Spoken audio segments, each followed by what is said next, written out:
en esta ocasión.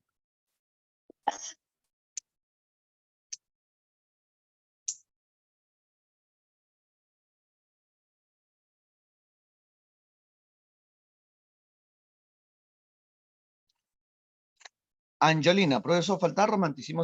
¿Romanticismo? No, sí terminamos.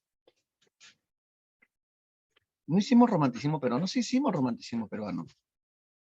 ¿No?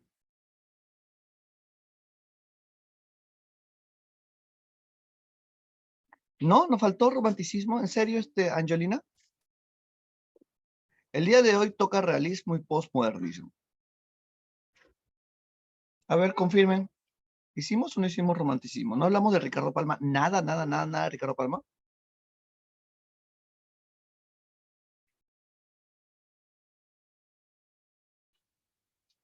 No, no.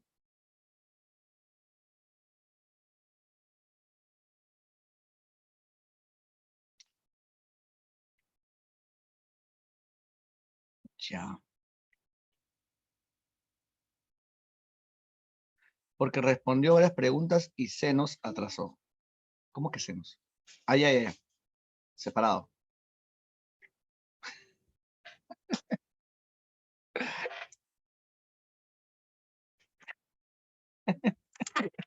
Ya me parecía extraño, ya. Dile. Ya, empezamos. Entonces vamos a hablar un poco del romanticismo, ¿ya? Hablamos del romanticismo y después hablamos del realismo, ¿ya? Ujú. Pero igual les envía la teoría.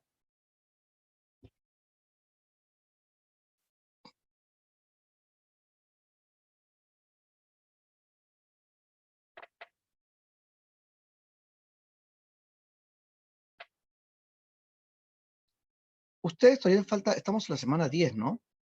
Falta una semana. Semana 10, nos falta una semana. Ya, de ahí tengo que hablar con la misita.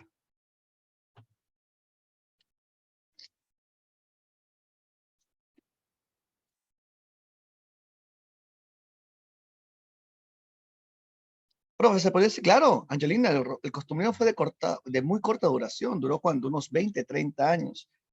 Pero estamos hablando del apogeo del costumbrismo. O sea, el apogeo del costumbrismo se va a dar después de la independencia, ¿no? Después de la independencia, no más o menos se cree, se considera que el inicio del costumbrismo es 1830, con el estreno teatral de Fruto de la Educación. ¿Ya? Y todo ese periodo fue el periodo del costumbrismo, ¿ya? Y se considera que el romanticismo se inició en el periodo de 1851. O sea, si el costumbrismo se inició en el 30 y el romanticismo en el 51, ¿cuánto duró el costumbrismo? El costumbrismo duró unos 20 años, lo cual no es mucho, ¿no? Así que tuvo una corta duración, pero rezagos del costumbrismo van a haber. Por ejemplo, si uno lee Ave sin nido, esta novela de 1889, encontramos una herencia costumbrista, porque hay una descripción de tipos, hábitos, ¿no? Y costumbres ¿no? De ese pequeño pueblito llamado Quilla. Obviamente que ya no es el apogeo del costumbrismo, pero encontramos ciertos rezagos costumbristas. ¿Sí, Angelina? Pero sí, se puede decir que fue de corta duración. Profe, ya nos dijeron que tenemos seminario, profe. ¿Se va a salvar? No se va a salvar. Sí, tenemos seminario el día domingo. El día domingo a las 3. ¿Sí? Ya, el domingo a las 3. Si la Miss Brisa nos invita al almuerzo, ella va a preparar, no ese día, me dijo que iba a hacer adobo o arroz con pollo, nos invita al almuerzo en plena clase. Atún, atún con galletas.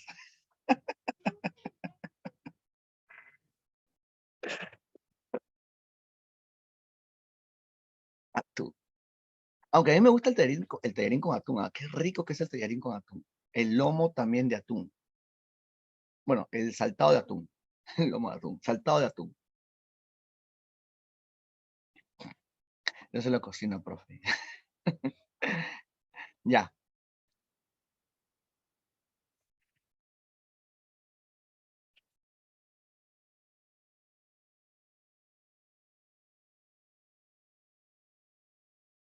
Ya, empezamos. ¿Qué dice acá? Dylan me dice, profe, es todo de curioso estos días.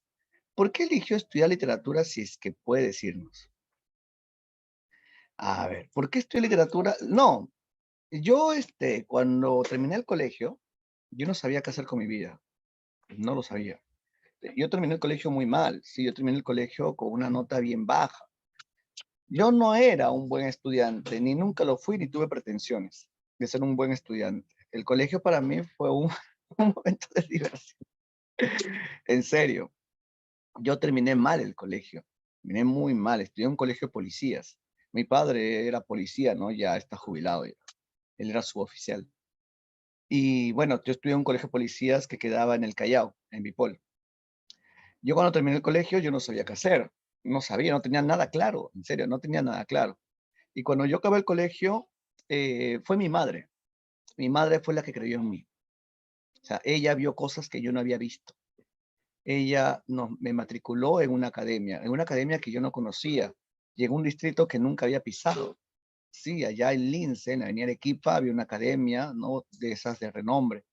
Y la cosa es que no, me matriculó y yo bueno, asustado, ¿no? De lo que había sido un palomía en el colegio, en esta zona estaba asustadísimo. Y bueno, pues no, empecé a atender las clases y me di cuenta que las matemáticas eran fácil.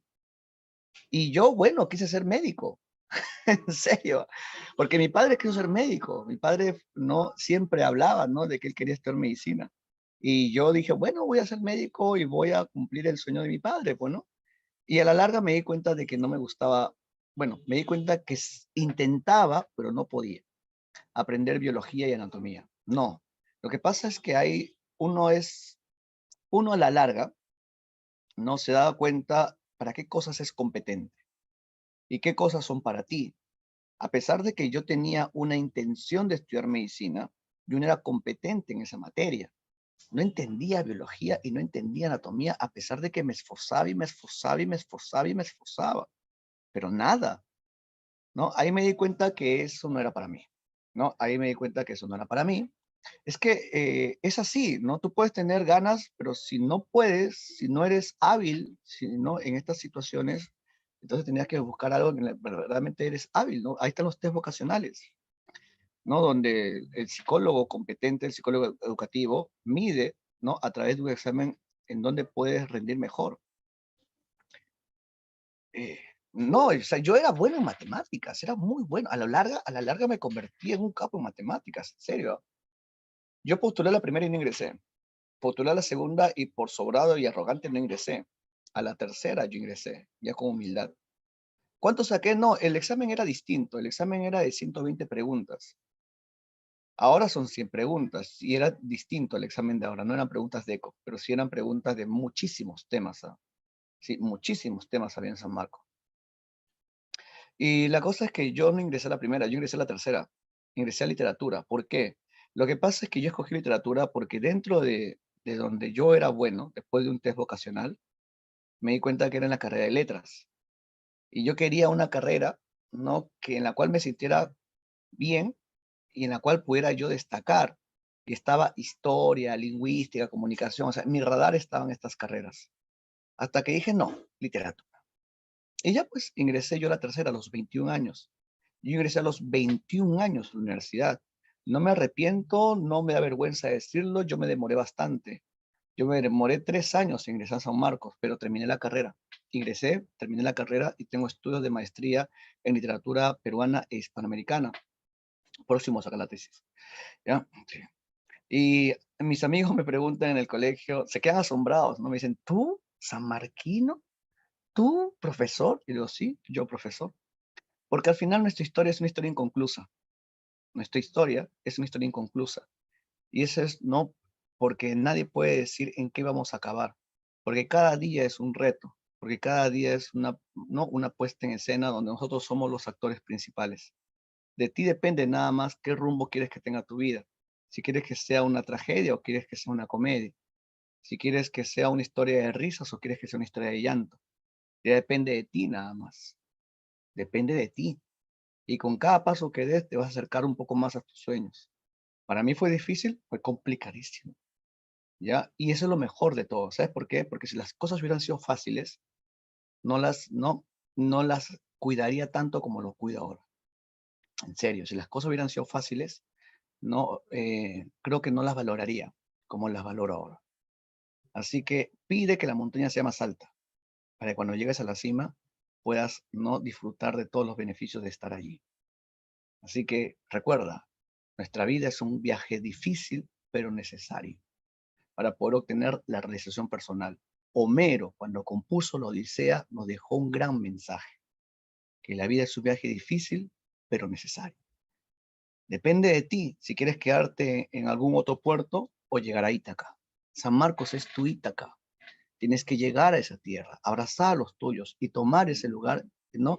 Y sentirte confortable contigo. Y a la larga van a haber más retos, porque nuestra historia es una historia inconclusa. Claro, sí. Y bueno, ya. Quiero que sea un drama y usted, que sea un dorama, Jan.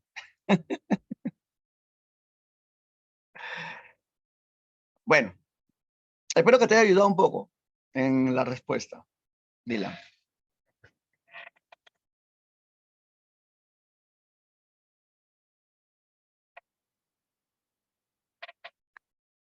Se fue mi dolor de cabeza.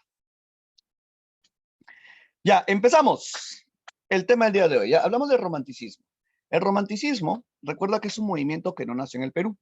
El romanticismo es un movimiento que nació en Europa. Nació en Europa, ¿no? Y que va a llegar tarde a nuestro país. Llega con unos 50 años de retraso. 50 años de retraso. En nuestro país llegó en 1851. Se considera que la obra que marca el inicio del romanticismo en nuestro país no es el estreno teatral de Fruto de la Educación, perdón, el estreno teatral de El Poeta Cruzado.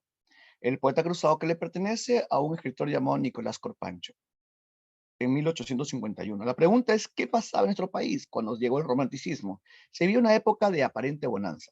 Esa época de aparente bonanza se va a llamar la prosperidad falaz. Una época donde se vende, donde el Perú va a tener grandes ingresos económicos a raíz de la venta del guano y el salitre, ¿no? Recuerda que en Europa se vivía la época de la revolución industrial. Era la época en la cual había una revolución agraria y se buscaba uno de los mejores fertilizantes. Y según los estudios de Alexander von Humboldt, uno de los mejores fertilizantes era el guano peruano. Y en el Perú teníamos enormes cantidades de este excremento de las aves guanay. Tenemos enormes cantidades que nos van a comprar, ¿no? Inglaterra va a ser uno de los grandes clientes que tuvimos. Y nos van a comprar enormes cantidades y el Perú tuvo una época de aparente bonanza económica, ¿no? Durante el gobierno de Ramón Castilla. Y en ese contexto llega el romanticismo. El romanticismo llega tarde, llega tarde. Llega cuando en Europa ya estaba muy de moda el realismo. Ya cuando en Europa estaba muy de moda el realismo, y el romanticismo llega, y como llega tarde, ¿no? Los autores románticos peruanos no van a hacer muchas cosas nuevas, porque ya el romanticismo se había desplazado en diferentes partes del mundo y muchos autores habían desarrollado todas las características que, ¿no? que determinan a este movimiento. Así que el romanticismo en Perú va a llegar y va a ser sumamente imitativo. Vamos a imitar a los autores españoles. Profe, españoles sí, seguimos copiando a los españoles, a pesar de que el Perú había logrado su independencia. Seguimos copiando a españoles. ¿Ya? Y lo que más se desarrolla en nuestro país es la poesía. Van a haber un montón de poetas románticos peruanos. ¿No? Tenemos, por ejemplo, a José Arnaldo Márquez, Clemente Altaus, Juan de Arona, Carlos Augusto Salaverry, sí. Pero la poesía, como te dije, va a ser muy invitativa, así que van a seguir las viejas retóricas que se daban en Europa, es decir, en España, en Alemania y en Francia. Lo interesante del romanticismo en nuestro país fue la figura de don Ricardo Palma. ¿Quién fue don Ricardo Palma? Ricardo Palma es conocido como el bibliotecario mendigo. Don Ricardo Palma Soriano no solamente fue un narrador, escritor de tradiciones peruanas, también fue un historiador. Sí, a Ricardo Palma le encantaba la historia, pero lamentablemente su libro de historia, como Sánchez Carreón y Monteagudo y Anales de la Inquisición, fueron duramente criticados. La pregunta es ¿por qué? Lo que pasa es que sus libros de historia van a cometer el error que ningún historiador debe cometer. Ricardo Palma, cada vez de que hablaba del pasado, otorgaba una fuerte subjetividad a sus textos. O sea, Ricardo Palma, cuando hablaba del pasado, lo hablaba con emociones y con ciertos prejuicios. Y cuando uno habla de historia, tiene que tratar de ser lo más objetivo posible. Y Ricardo Palma no hacía eso. Por eso que su obra histórica, ¿no? Que carecía de perspectiva crítica y de objetividad, fue duramente criticada. Y ahí Ricardo Palma se dio cuenta de algo, del que él tenía dos amores. Le gustaba la historia y también le gustaba la literatura. Y si tú tienes dos amores, Salón, ¿qué tienes que hacer? ¿Terminar con una? No, estar con las dos. Y eso hizo Las Ricardo juntas. Palma. Así es, ¿no? Las juntas, ¿ya? Así es. No, las une. Y Ricardo Palma las unió. Y producto de esa unión nació, claro, lo que dijo el maestro Maluma, ¿no? Felices los cuatro, ¿ya? Claro. Y lo que hizo Ricardo Palma es unir la historia con la literatura.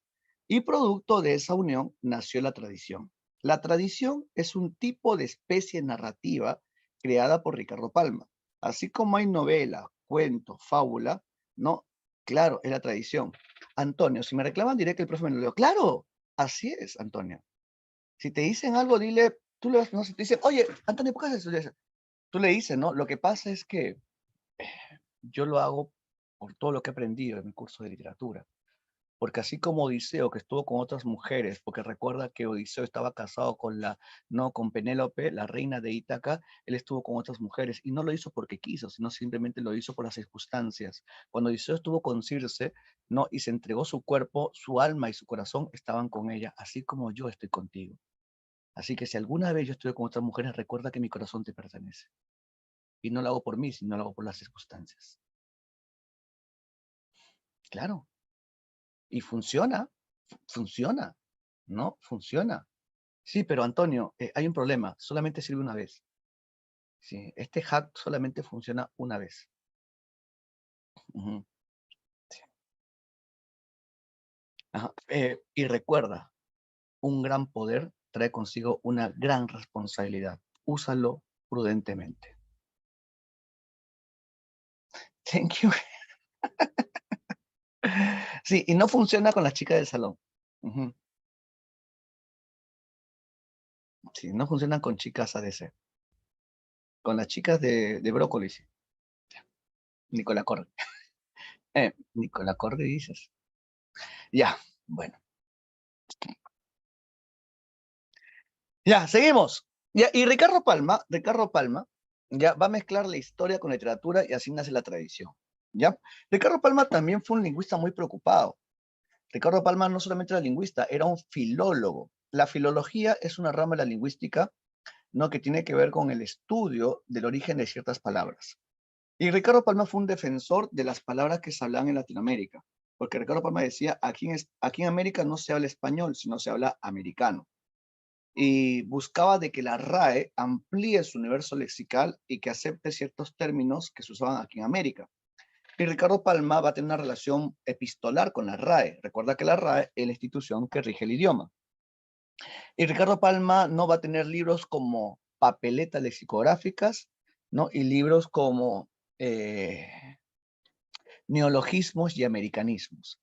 Y Ricardo Palma va a ser el fundador de la Real Academia de la Lengua Peruana, ya defensor de los términos que se hablan aquí en América. Por ejemplo, soroche.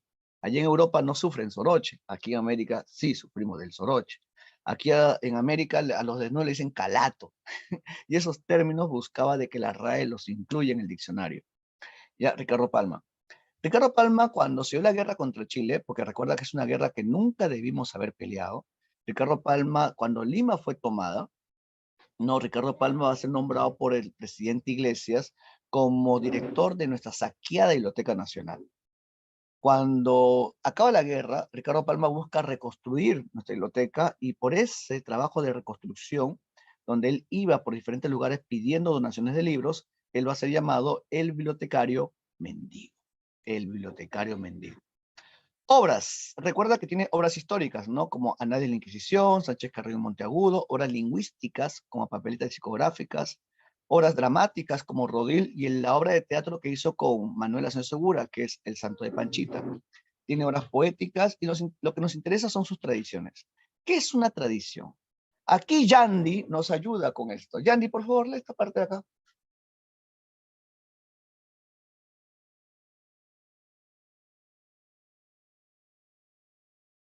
No tengo micro, profesor, dice. Angelina, acompáñanos, por favor. Ya, la profesora. Mi hermano está cantando, así que ignórenlo. ¿Qué es una tradición literaria?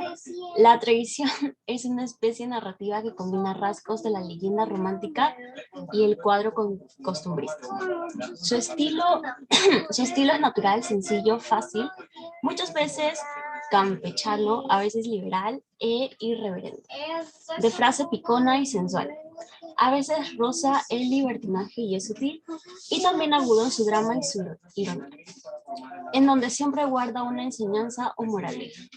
Las tradiciones pueden considerarse una de las primeras manifestaciones del cuento peruano e hispanoamericano. Gracias, Angelina. Oye, pero qué música de fondo tan linda. No, es como ¿han visto ustedes Monster Inc? ¿Y se acuerdan cuando, no, ¿cómo se llama? La que decía gatito, cantaba. Él canta mucho, profesor, canta mucho. Ya me estoy aprendiendo todas sus músicas y toda la tarde teniéndolo yo sola con él. Pero grábala, ya es dinero. Estás perdiendo plata, mujer. Debería, voy a pensarlo. Mentalidad de tiburón. Ya.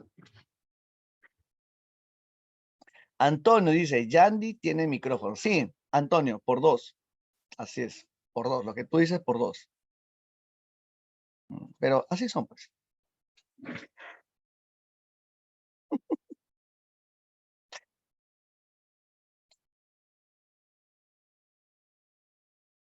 Antonio, sí, las palabras se las lleva el bien. Ajá, Ximena. Ya, algo que interesante que dio su compañera, ya, sobre la tradición. ¿Qué es la tradición? La tradición es un tipo de relato, creado por Ricardo Palma, que combina la leyenda romántica y el artículo de costumbres. ¿Ya? ¿Qué quiere decir eso? ¿Ya? ¿Qué es la leyenda romántica? La leyenda romántica, esta parte quiero que escuche, ¿ya? Porque a la PRE le gusta mucho preguntar sobre esto. ¿Qué le otorga, no? ¿Qué le otorga la leyenda romántica a la tradición? Ya, primero, para entender la leyenda romántica tenemos que recordar a Becker. ¿Se acuerdan que Becker tiene un libro llamado Leyendas? Ya, estos libros llamados Leyendas se basan mucho en el pasado medieval español. Así que la leyenda romántica le otorga a la tradición palmista,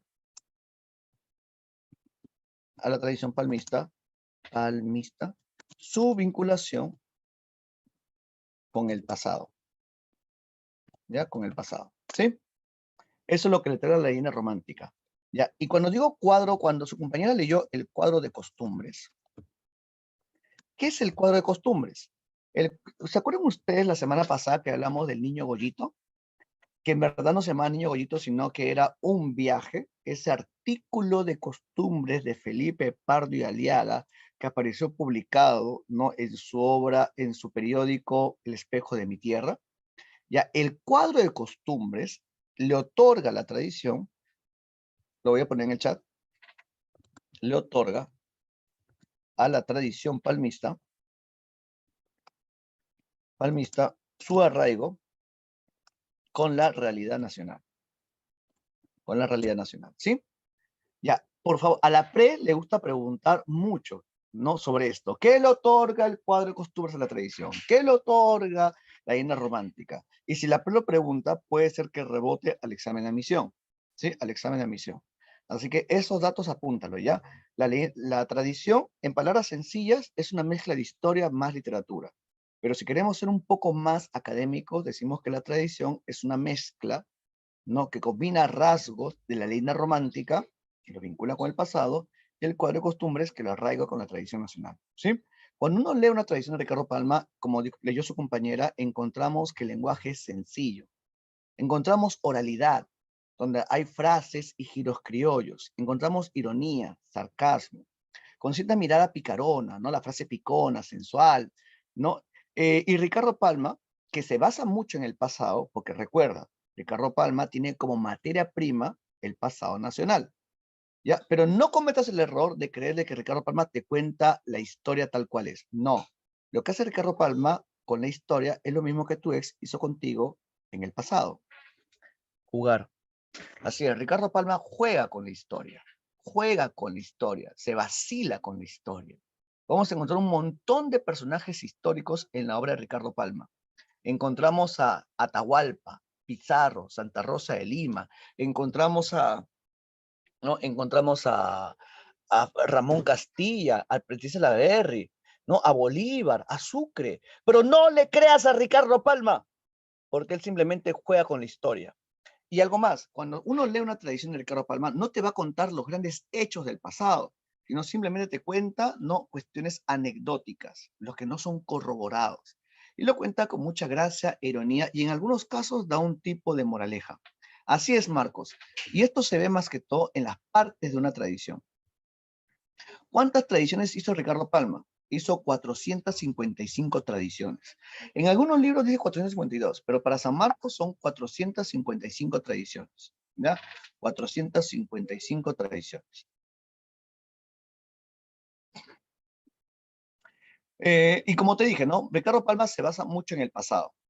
Así que nos habla de, cuando uno lee una tradición, las historias se sitúan en la época de los incas, en la época de la conquista, en la época del virreinato, en la época de la emancipación, en la época de la república. Sí, pero la mayor parte de tradiciones de Ricardo Palma están situadas en la época del virreinato, en la colonia. Me pregunta examen de admisión de la UNI, ¿ya? Y cuando uno lee una tradición de Ricardo Palma, encontramos partes. ¿Sí? Así como la novela tiene partes, como el cuento tiene partes, las tradiciones también tienen partes. ¿Cuáles son las partes de la tradición? Cuando uno lee una tradición, al comienzo encuentras, obviamente, la presentación de la historia, el ambiente, los personajes, ¿sí? Ya, lo que hace que la tradición sea tradición es el punto número 2. Fíjate el punto número 2. La digresión histórica. ¿Qué es la digresión histórica o también llamado el parrafillo histórico? ¿Ya?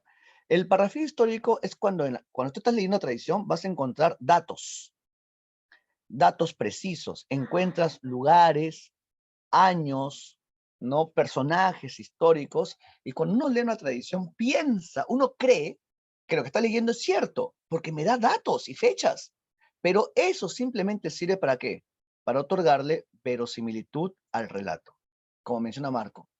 ¿No? Eso simplemente sirve para otorgarle verosimilitud al relato. Con otras palabras, lo hace creíble, ¿ya? Lo hace creíble, ¿sí? En la tradición. Y este es un recurso de muchos narradores, pero Ricardo Palma lo hace con mucha maestría, ¿ya? Como en algunos como 100 años de soledad también, ¿no? Sí. Ya, pero en Ricardo Palma lo utiliza con mucha maestría, ¿no? Sí. Pero del 100% que te cuenta, el 10, 15% sea cierto. Lo demás es una ficción o simplemente son historias no corroboradas. Por ejemplo, los incas ajedrecistas, que me narra de cómo Atahualpa aprendió a jugar ajedrez y que por culpa de una partida de ajedrez le costó la vida. Pero como te dije, es solamente una historia, un hecho anecdótico.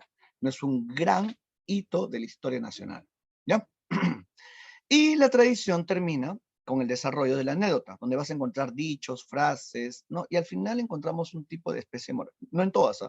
Encontramos un tipo de moraleja, en algunos casos. O a veces hasta juegos verbales, ¿no? Hay una parte que dice, ¿no? Vieja pelleja, aquí dio fin la aconseja. Es como decir colorín colorado, este cuento acabado. ¿Ya? Eso hace Ricardo Palma. Ya. Vamos con el realismo, porque el tiempo no va a ganar. Apunta, te he dejado el material, revísalo, te he dejado también una historia, te he dejado el Alacrán de Fray Gómez.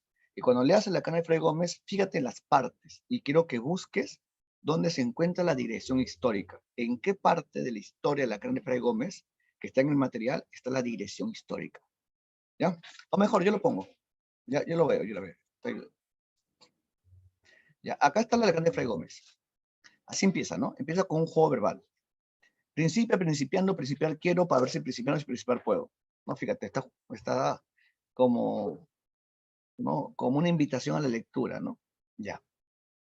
Quiero que veas acá. Cuando uno lee ¿no? el Alacrán de Fray Gómez, aquí vas a encontrar la dirección histórica.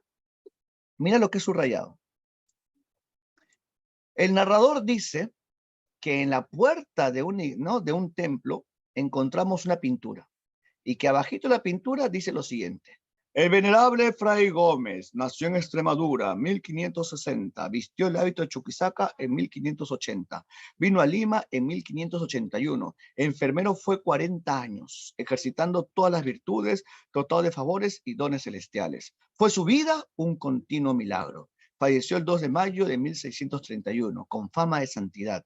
El año siguiente se colocó el cadáver en la capilla de Aranzazu, y el 13 de octubre de 1810 se pasó bajo el altar mayor a la bóveda a donde son sepultados los padres del convento. Presenció la traslación de los restos y el señor doctor don Bartolomé María de las Heras. Se restauró este venerable retrato el 30 de noviembre de 1882 por M. Zamudio. O sea, fíjate, aquí en este fragmento podemos ver de que nos pone fechas, lugares y datos. Esto es lo que le otorga verosimilitud al relato, lo hace creíble, porque Fray Gómez en la vida real existió, pero no hizo todos estos milagros como menciona Ricardo Palma. Y si lo hizo o no lo hizo, no está corroborado. ¿Ya? Ya, este es el parrafillo histórico o también llamada la digresión histórica. Ahora sí, vamos con el tema del día de hoy, el realismo y el posmodernismo. Espero terminar. El realismo.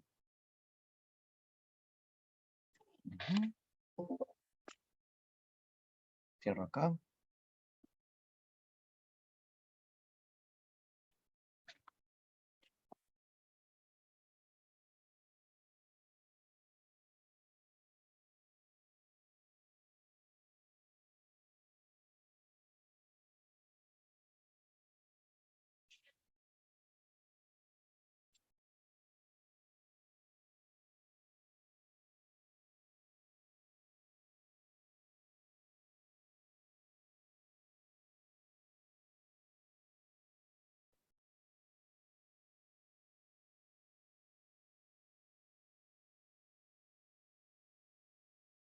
Un minuto, por favor.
Ya.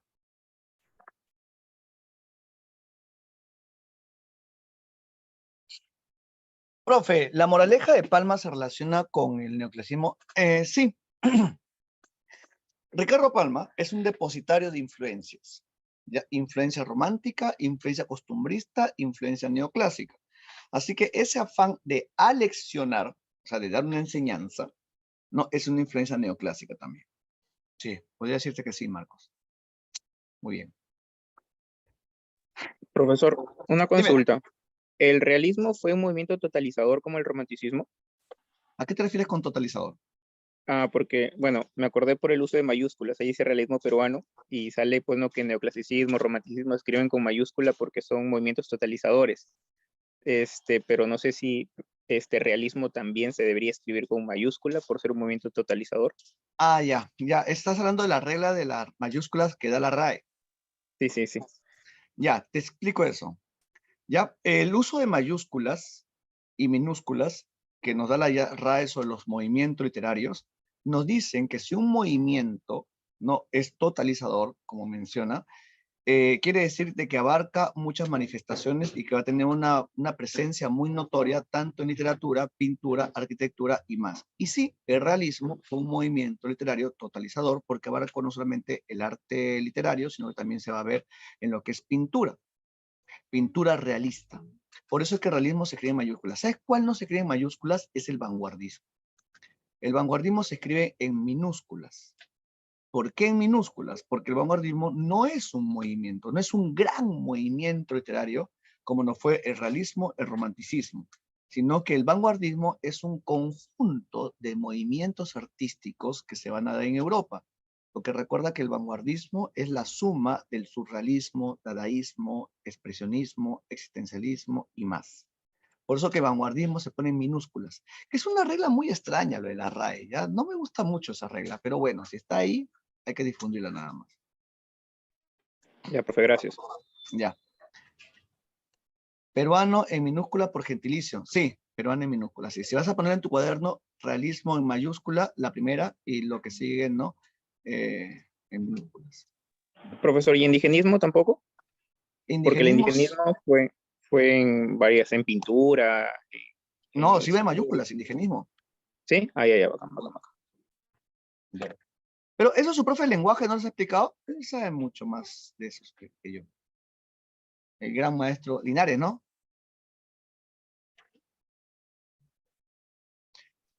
Sí, profe. Ya. El realismo, ¿no? El maestro Linares es un capo. El realismo. El realismo. Gabriel. Gabriel, tú vas a leer para la próxima, ¿ya?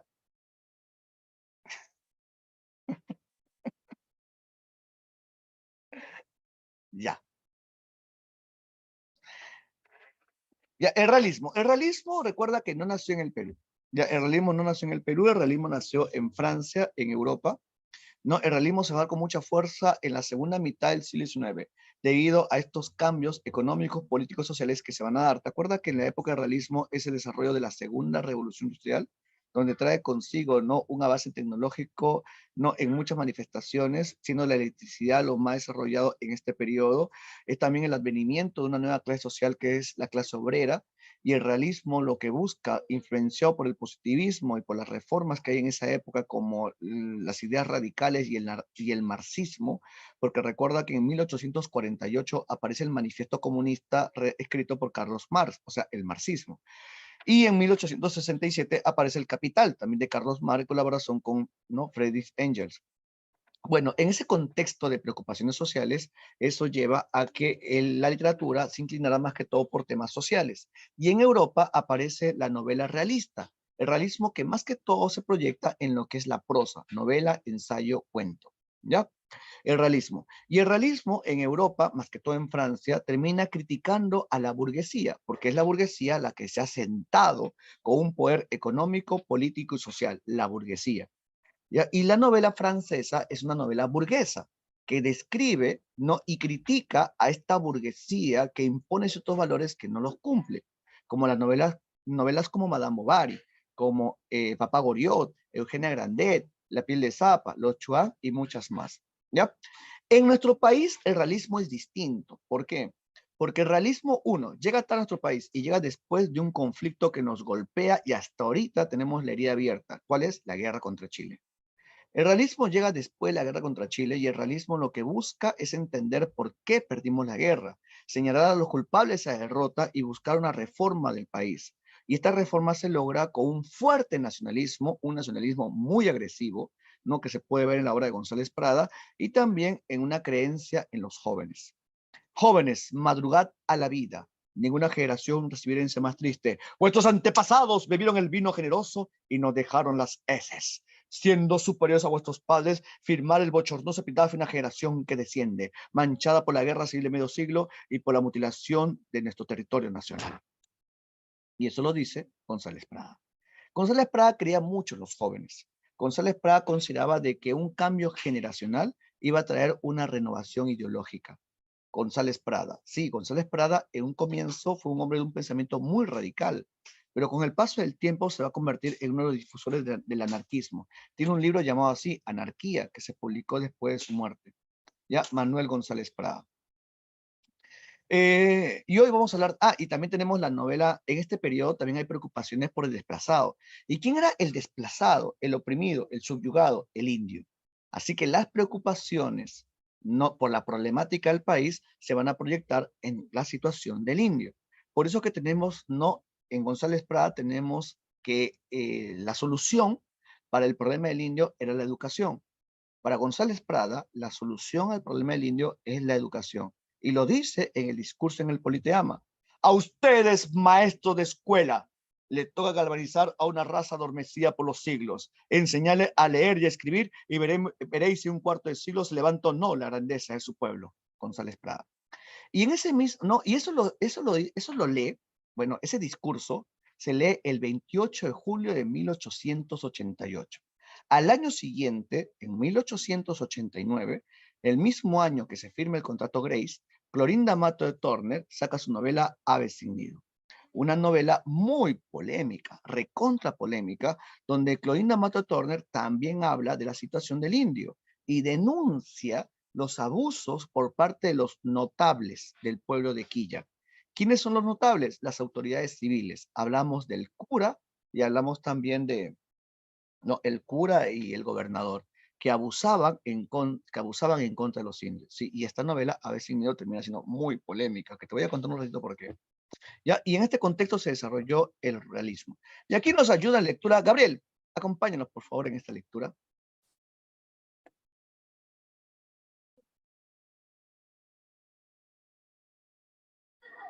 ¿Se me escucha, profe?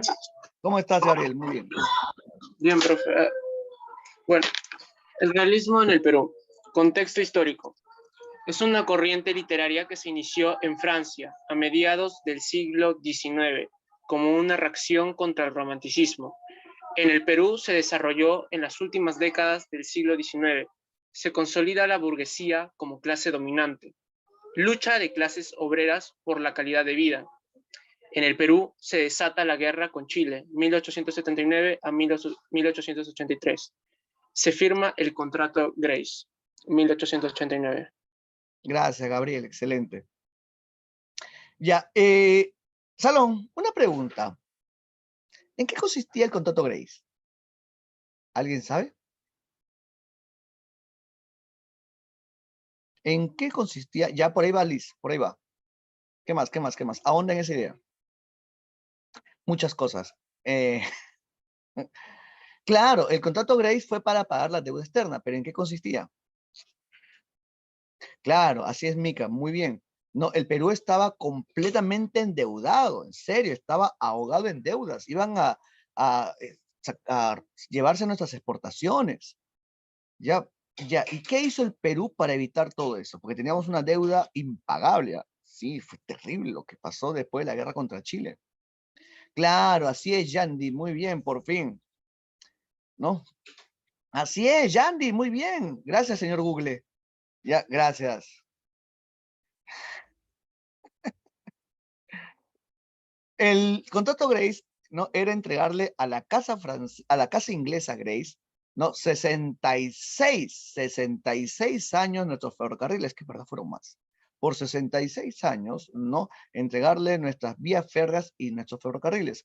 Algunas personas estaban de acuerdo, otros no.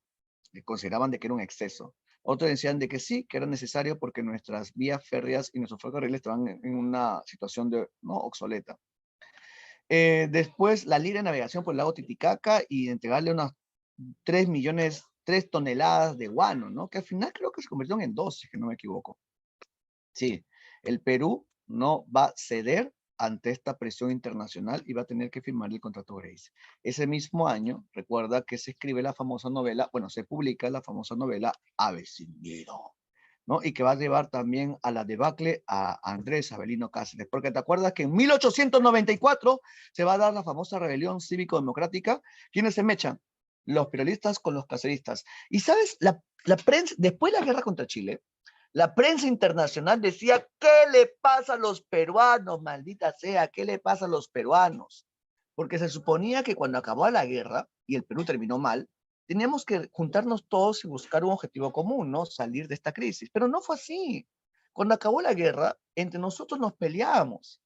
¿No te acuerdas que Cáceres se mecha con Miguel Iglesias?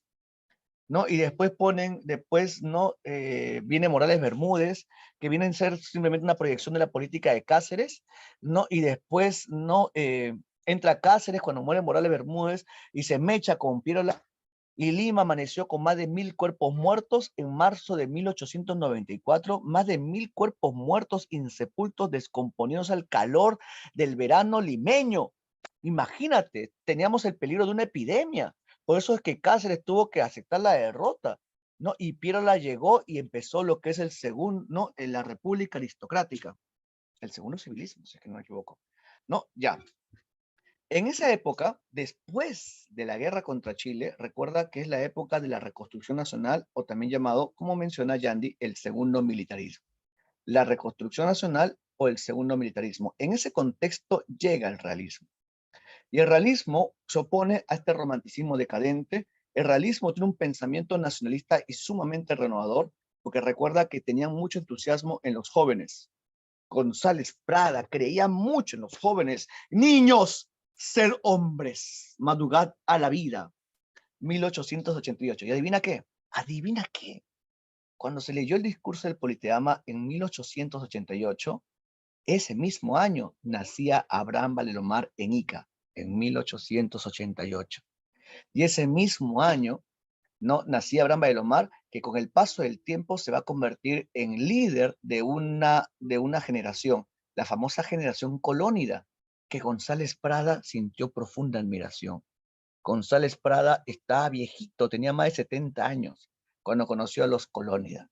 Y González Prada consideraba de que esta generación era la más fecunda que había pasado en muchos años en nuestro país, la generación colónida. Sí, y su hijo participó en el grupo Colónida. El único hijo que tuvo González Prada con su esposa, la francesa, Bernut, ¿no? Era Alfredo González Prada Bernut. Él participaba en la reunión del grupo Colónida. Era un colónida. Sí, González Prada sentía muchísimo entusiasmo ¿no? Por todo lo que estaba sucediendo, bueno, por los jóvenes que iban a cambiar la política nacional. En este periodo es el ensayo y la novela lo que más se desarrolla. Ensayos como Páginas Libres de González Prada y novelas como Ave Nido de Clorina Mato de Torne. Como te comenté al comienzo de la clase, ¿no? Hay una preocupación por la situación del indio que es subyugado. Ese indio que está, ¿no? Que está maltratado y humillado. Por eso que aparecen, ¿no? Discursos como los de González Prada, en los cuales buscaba que para poder sacar a esta situación de pobreza y abuso en la cual se encontraba el indio, no tenía que educársele. Hay que educar al indio. La solución se encuentra en la educación. Las mujeres van a participar activamente. No se habla de la primera generación de mujeres ilustradas que dio el Perú. Las mujeres como Clorinda Mato de Torner, como Mercedes Cabello de Carbonera, como Teresa González de Pani, ¿ya? En este periodo. Sí, un ratito, por favor. Un ratito.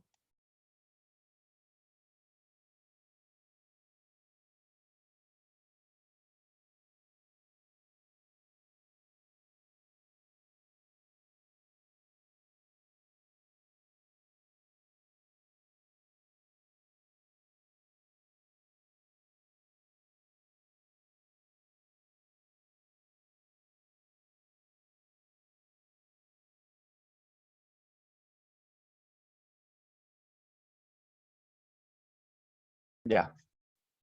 Lo que pasa es que tengo un problema con esta luna, que no corre bien. Como está haciendo un poquito de calor.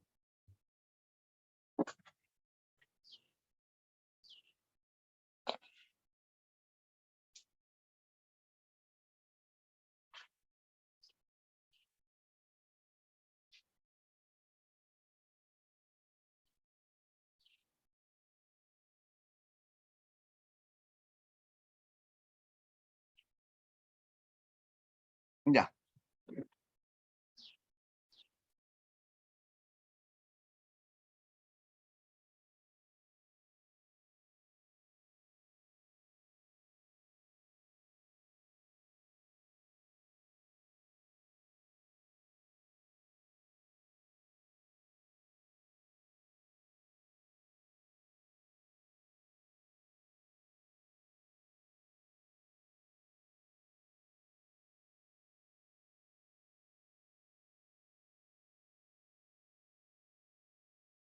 Ya.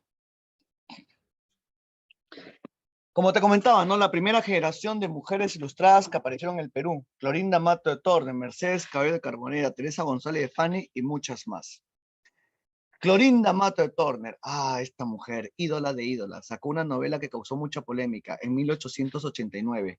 ¿Quién fue Clorinda Mato de Turner? Su nombre verdadero no era Clorinda Mato de Turner, su nombre verdadero era... Profe, ¿qué quiere decir con exótico? En mi libro dice que rechazó lo exótica. Ya. Lo exótico tiene que ver con aquello que es extraño a nuestra, no a nuestra realidad. Recuerda que lo exótico, si tú buscas en el diccionario, significa algo raro.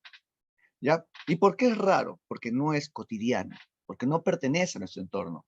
Y como el realismo busca más que todo hablar del entorno social y hablar de la problemática en la cual se encontraba, es por eso que va a rechazar aquello que no pertenece a nuestro país. Va a rechazar aquello que no pertenece a nuestro entorno. Va a rechazar aquello que no es a nuestra, no de nuestra inmediatez. Por eso que se habla que surge en contra de lo exótico y busca más que todo hablar de lo cotidiano y con una mirada bastante analítica y muy crítica. Me leí su obra entera para que hacia el final, sí, el final es, hermano, hermana, es peor que la Rosa de Guadalupe, sí, ave sin nido, ya. Ya, como te decía, Clorinda Mato de Turner, su nombre verdadero no era Clorinda Mato, su nombre verdadero era Grimanesa Martina Mato Usandivaras. Ella, que era una muchacha muy destacada en el colegio, tuvo que dejar su vida escolar. ¿Por qué? Porque su madre fallece y tuvo que hacerse cargo de toda su familia. Cuida de sus hermanos y de su padre. A los 18 años se casó con un inglés, que era Joseph Turner. Por eso que va a tener el apellido Clorinda Mato de Turner. Su esposo inglés, que era un médico comerciante, él va a impulsar su vida literaria. Sí, a él no le interesaba que ella sea escritora. Le gustaba, él es el que propone el apelativo de Clorinda. Por eso que ella se hace llamar Clorinda Mato de Turner. ¿Ya? Clorinda Mato de Turner. Lamentablemente su esposo fallece. Y no solamente muere su esposo, sino también muere su hijo. Así que esa doble pérdida hace de que Clorinda se dedique por completo a la literatura. Y no solamente pierde a su esposa y a su hijo, sino que también pierde el negocio que tenía con él, que era una exportación de lana, la estafa. Ella se termina perdiendo todo en el Cusco y se va a Arequipa, donde dirige revistas, suplementos y empieza su labor literaria, Clorinda Mato Turner. Va a tener una buena relación con Ricardo Palma. Ricardo Palma se vuelve su mentor. Y Ricardo Palma llegó hasta decir que ella es mi mejor discípula. ¿Por qué? Porque Clorinda Mato Turner tiene un libro llamado Tradiciones Cusqueñas. Así como Ricardo Palma tiene sus tradiciones peruanas, ella tiene sus tradiciones cusqueñas. Y Ricardo Palma estaba orgullosísimo de ella. Pero lo que no sabía Ricardo Palma es que Clorinda Mato Turner iba a tener influencia de Manuel González Prada, su eterno rival. Se pasó al lado oscuro. Sí. Lo que pasa es que Clorinda Mato Turner, ella fue invitada a Lima. Es que en Lima, antes de la guerra contra Chile, se daban las famosas tertulias literarias, o también llamadas veladas literarias. ¿Qué eran las tertulias literarias? Era una reunión, ya, era una, como siempre tradicional. Ya, las tertulias literarias eran una reunión de mujeres, ¿no? Que ellas se juntaban en la casa de Manuela Gorriti, ¿no? Para poder hablar de literatura, ¿no? Y de paso hablaban de política nacional, algo novedoso para la época, ¿sí? Y no solamente hablaban de literatura, también cultura, inmediatez, cositas ¿no? de la época, y se ponían a leer bastante. Y cuando Clorinda Mato Turner vino a Lima, fue invitada por las chicas de las veladas literarias, ¿no? Y tuvo una serie de homenajes que nunca esperó recibir. En serio, le dedicaban poemas a Clorinda Mato de Turner, mujeres como ella. Por eso Clorinda Mato de Turner se tomó mucho más en serio su labor literaria. Y Clorinda dejó Arequipa y vino a Lima. Y en Lima vivió con su hermano David, que era un gran médico. Su hermano llegó a ser presidente de la Federación de Estudiantes de Medicina. Su hermano David, que ella había criado cuando era un niño. Ahora a su hermano le correspondía ayudarle. Clorinda, ¿no? Cuando viene a Lima, bueno, ella dirige una de las revistas más importantes que había en nuestra capital. ¿Qué dirige ella? El Perú Ilustrado. 1889, directora de la gran revista El Perú Ilustrado, lo cual causó mucha polémica. ¿Cómo es posible de que una mujer provinciana dirija una de las revistas más importantes de la capital? ¿Dónde se ha visto eso? Sí, en verdad, causó muchísima polémica porque la sociedad peruana es muy conservadora, la limeña recontra hasta ahorita, ¿ya? Es por eso que Clorinda Mato de Turner, ¿no?, trató de hacerlo muy bien, pero tenía muchos enemigos. Y ella cometió un error. ¿Qué error cometió? Se enfermó. Y cuando se enfermó, se ausentó. Y cuando se ausentó, aprovecharon su ausencia para sacar un cuento que causó polémica. ¿Qué cuento salió? Salió el cuento Magdala, que le pertenecía a un escritor, no, a un escritor brasileño llamado José Vasconcelos. Magdala trataba de la historia sentimental y amorosa que tuvo Jesús con María Magdalena. Sí, y el cuento causó muchísima polémica. ¿Cómo es posible de que esta mujer permita que se difunda este cuento? ¿Qué le pasa, hereje? ¿No? Y la Iglesia Católica le puso la cruz, prohibió que cualquier cristiano de corazón leyera ese suplemento del demonio. No, sí, la revista fue indexada. Clorinda Mato Torres fue obligada a renunciar. Y ella, cuando renunció, no, ese mismo año sacó su novela Ave sin Nido, lo cual hizo que la Iglesia Católica la odiara más, porque la novela Ave sin Nido habla de las relaciones incestuosas, interracial, habla de abuso sexual por parte de los curas, de los hijos de los curas que tienen muchos hijos y no reconocen. Sí, en serio, la novela causó muchísima polémica. Y Clorinda Mato también fue excomulgada. Y Clorinda Mato siguió con su vida. Ella fundó su imprenta. Dice, bueno, si no quieren que dirija una revista, yo voy a fundar mi revista. Y Clorinda, junto con su hermano David, fundó la revista la imprenta La Equitativa, donde ahí sacaba algunos suplementos hasta que después de unos 5 años, cuando aún Lima recordaba con mucho, ¿no?, la Lima conservadora, recordaba con mucha cólera a Clorinda Mato Turner, en Lima estalla la famosa rebelión cívico-democrática. Los peronistas se mechan con los caceristas. Al final Cáceres tuvo que renunciar, ¿no? Y los peronistas, que eran recontraconservadores, adivina contra quién van. Contra Clorinda. Porque Clorinda era amiga de Cáceres. Porque cuando Cáceres estuvo peleando contra los chilenos allá en provincia, Clorinda prestó su casa para que funcione como hospital. Por eso es que los caceristas, los peronistas lo odiaban. Fueron a su casa, saquearon su imprenta, destruyeron sus máquinas, fueron a su casa, destruyeron su casa y ella tuvo que huir, ¿no? Y se fue a Chile. Hicieron una imagen de ella donde la quemaron y ella, no, se fue a Argentina, y en Argentina no se quedó callada, siguió dirigiendo una revista, dirigió la revista El Búcaro Americano, donde hasta el mismísimo Rubén Darío participó. La gran Clorinda Mato Turner, que murió en Argentina, hasta que después de muchos años, después de casi 20 años, su cuerpo muerto regresó al Perú y el Estado peruano le pidió perdón. La gran Clorinda Mato de Turner, autora de Ave sin Nido, ¿no?, Índole, Herencia, siendo la novela más reconocida, la que nos pide San Marcos, Ave sin Nido. ¿Ya? Representante tenemos acá a González Prada. Fíjate cómo pone Páginas Libres. Páginas Libres lo pone con J. ¿Por qué lo pone con J? Porque González Prada era antihispanista. Aquí se escribe como se pronuncia, mas no como la RAE dice. González Prada odiaba la herencia española, porque España, cuando llegó, siempre nos miró como seres inferiores y nos va a poner un espíritu de servidumbre que González Prada va a intentar no deshacerte, buscando nuevos horizontes para nuestra literatura. Sí, Marcos, así es, que justo voy a hablar sobre esto. ¿Ya? Voy a ahondar más en ese punto cuando el indigenismo, pero también lo voy a mencionar. ¿Ya? Tenemos a Clorinda Mato, acá está Clorinda Mato, mira qué guapa, y tenemos a Mercedes Cabello de Carbonera, ¿no? También, o sea, ídola de ídolas. Si vas a copiar algo, me gustaría que copies esto de acá, ¿no? Este es un resumen teórico. Acá también hay un pequeño mapa conceptual que me gustaría que copies, ¿sí? Él es Manuel González Prada. Aquí te dejo algunos aportes de su vida, algunas cositas suyas, ¿no?, algunos alcances biográficos. Ya, ¿quién es González Prada? González Prada es considerado el precursor del modernismo. ¿Por qué? Escúchame esta parte, ¿ya? Lo que pasa es que González Prada se fue a Francia. ¿Por qué se fue a Francia? Porque su esposa, lamentablemente, había tenido dos pérdidas. Ya, dos pérdidas.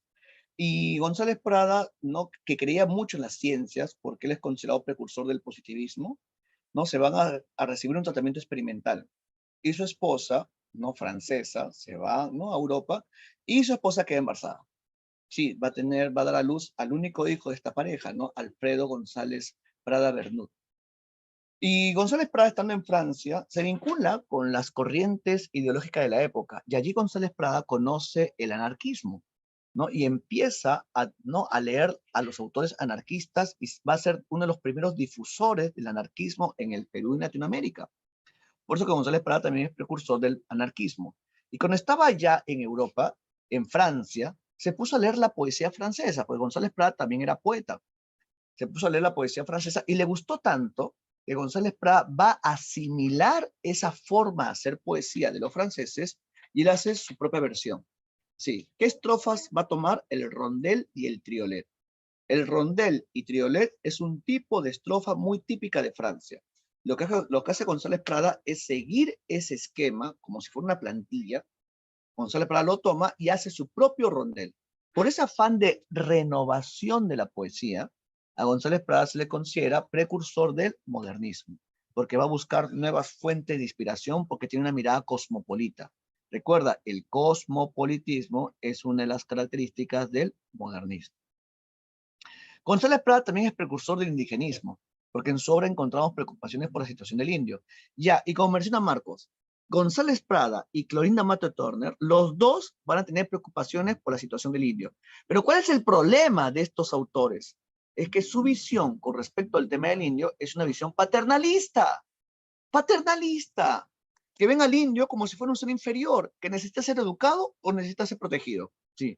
En el caso de González Prada, cuando habla del indio, dice de que el indio no es un ser que tiene los vicios de un bárbaro y no tiene las virtudes del europeo. Escucha esta parte, ¿eh? Tiene los vicios de un bárbaro y las virtudes y no tiene las virtudes de un europeo. ¿Qué significa eso? Si el indio tiene los vicios de un bárbaro, ¿qué significan los vicios? Los defectos. O sea, el indio es salvaje y no tiene las virtudes del europeo. Perdón, perdón. O sea, para que el indio sea considerado gente, hay que educarlo.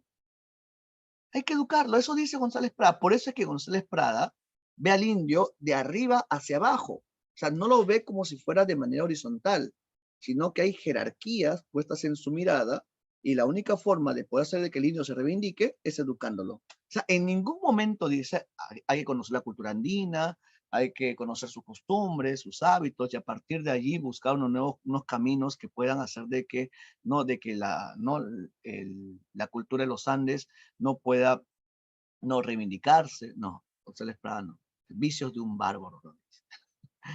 Y Clorinda Mato Torne en Ave sin Nido nos pone a los indios como si fueran niños pequeños que por sí mismos no pueden protegerse, que necesitan del hombre blanco, como es el caso de los Marín. Los Marín son un matrimonio limeño que aparece en la novela Ave sin Nido. Los Marín es un matrimonio limeño que llega a Quilla y a partir de allí ellos ayudan a los indios, porque los indios por sí solos no pueden defenderse. ¿Sí? Visión paternalista. Ahí está, Marco, lo que me preguntabas. Ambos tienen una visión paternalista. La obra de González Prada, ¿no? Acá está su libro de poesías como minúsculas, presbiterianas, exóticas, baladas peruanas, ¿no? Y tiene libros ensayísticos, que es lo que más nos interesa a González Prada. Páginas Libres, que es una colección de discursos y ensayos de este escritor limeño. Horas de lucha, Bajo el oprobio, Anarquía, que fue publicado después de su muerte, ¿no? Y el único libro de cuentos que tiene González Prada es El tonel de Diógenes. Sí, aquí hay un triolet. Quiero que leas conmigo.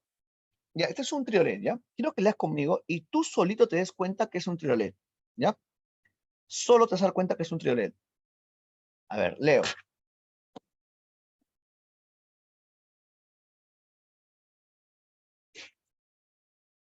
Algo me dicen tus ojos, mas lo que dicen no sé.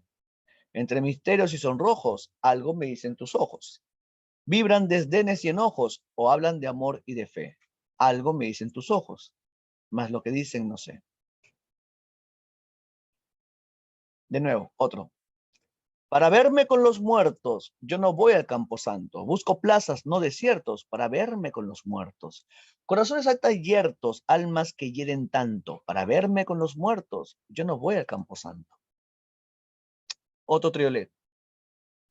Los bienes y las glorias de la vida, o nunca vienen o nos llegan tarde. Lucen de cerca, pasan de corrida, los bienes y las glorias de la vida. Triste el hombre que le da florida, coge las flores de vivir aguarde. Los bienes y las glorias de la vida, o nunca vienen o nos llegan tarde. ¿Te das cuenta? ¿Qué es un triolet? Un triolet es un tipo de estrofa que consiste en que el primer verso se repita cada 3 versos 3 veces.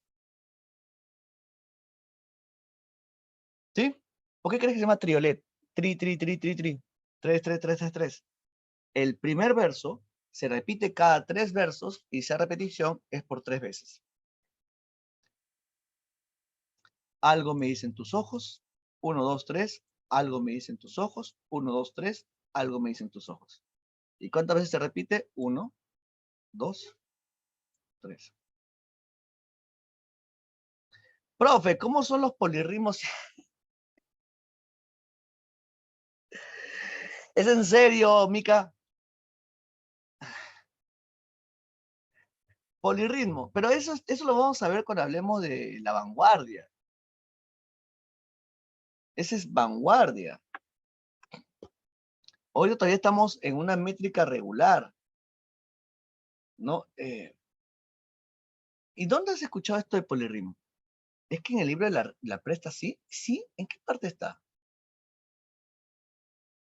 ¿Polirritmo?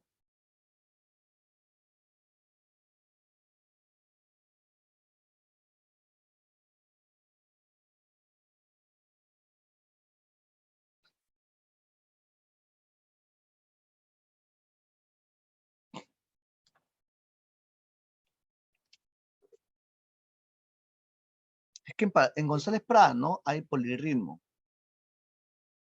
Bueno, también hay en la vanguardia, en donde más se desarrolla. Sí, González Prada ya cultiva los polirritmos también. Lo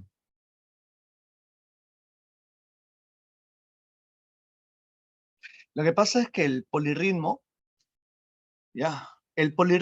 escúchame, el polirritmo es un preámbulo a lo que va a ser la vanguardia, ¿ya? La vanguardia.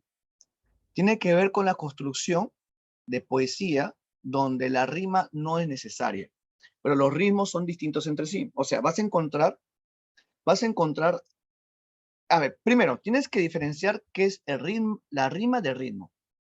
¿Sí? Tienes que diferenciar primero qué es la rima y el ritmo. La rima es la repetición sonora al final de cada verso. La repetición sonora al final de cada verso, ¿sí? Por ejemplo, aquí hay rima, porque ojos rima con sonrojos, con enojos, con ojos, ¿sí? Aquí hay rima. Ya, pero ¿qué es ritmo? El ritmo es la musicalidad interna del poema. Por ejemplo, cuando dices, ¿no? Soy el cantor de América, autóctono y salvaje. Ahí te das cuenta, dentro de ese verso encontramos una vibración. Soy el cantor de América, autóctono y salvaje. Mi lira tiene un alma, mi canto, mi ideal. ¿No? Que es un verso de Chocano, ¿no? Así que el ritmo, al igual que la rima, los dos tienen que ver con la musicalidad. Solamente que la rima es la musicalidad final y el ritmo es la musicalidad interna del poema. Así que puede haber poemas con ritmo y sin rima, claro. Puede haber poemas con ritmo, pero sin rima, porque la rima es la musicalidad final y el ritmo es la musicalidad interna. Y en González Prada, aquí no encontramos. Aunque sí encontramos un poquito, ¿no? Más lo que dicen, no sé. Aunque no, acá sí hay rima y ritmo. Ya, pero en algunos poemas encontramos de que el ritmo está presente, la vibración, pero no está la rima. Que es un preámbulo a lo que va a ser el verso libre. Que lo desarrolla mejor Juan Parra del Riego. ¿Sí? ¿Me entendiste? Dime que sí. Profesor, Dime. es cierto que, por ejemplo, en eso del ritmo, cuando existe en sí en la poesía o en los poemas, se pueden usar esos fragmentos para componer canciones, por ejemplo, en Becker, esa que dice, las palabras son del aire y van al aire, ¿no? Las lágrimas son agua y van al mar. Esa partecita, como tiene ritmo, se puede escuchar en la canción de Gitana, de Willy Colón, creo. Claro, el ritmo, así es. Muy bien. El ritmo, para que un compositor pueda tener mayor pegada al público, necesita el conocimiento del ritmo. Hay muchos cantantes, ¿no?, que desconocen esto. Y el ritmo es esta musicalidad que permite de que el oyente pueda no tomar rápidamente este gusto por esta composición. Por eso que hay en San Marcos, me acuerdo que llevé un curso que se llama rítmica. Sí, y hablaba, es genial ese curso, ¿ah? Y es un poco complicado, pero es genial. Sí, y Becker, la poesía de Becker no es bastante musical, pero tiene una musicalidad muy sencilla, en apariencia, no, la musicalidad de Becker es en apariencia sencilla, pero se puede ver allí que hay una preocupación sonora, en apariencia es sencilla, en apariencia, pero su poesía es muy cuidada, la de Gustavo Adolfo Becker.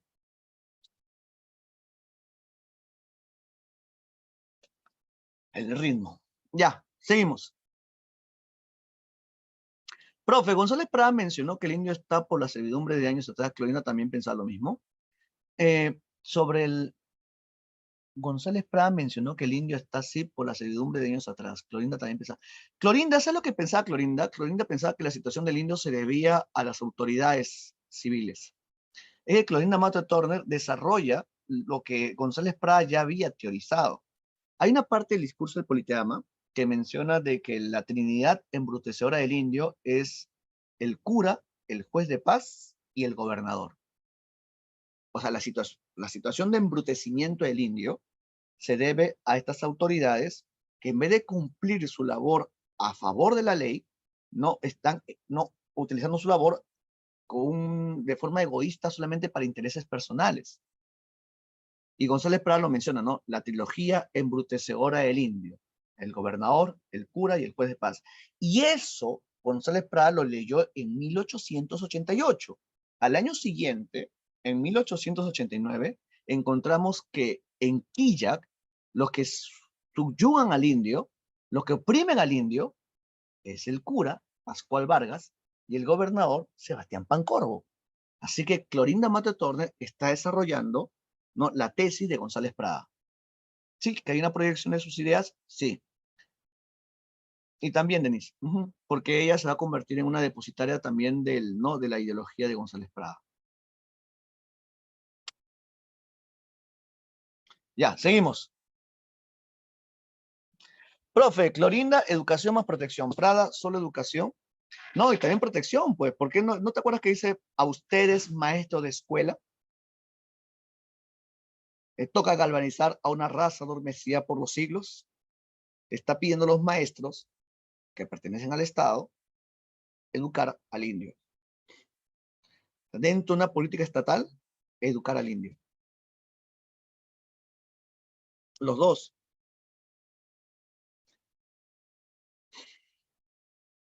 Páginas libres. Páginas libres apareció cuando González Prada se encontraba en Francia. Cuando se encontraba en Francia. Ya, un ratito, por favor.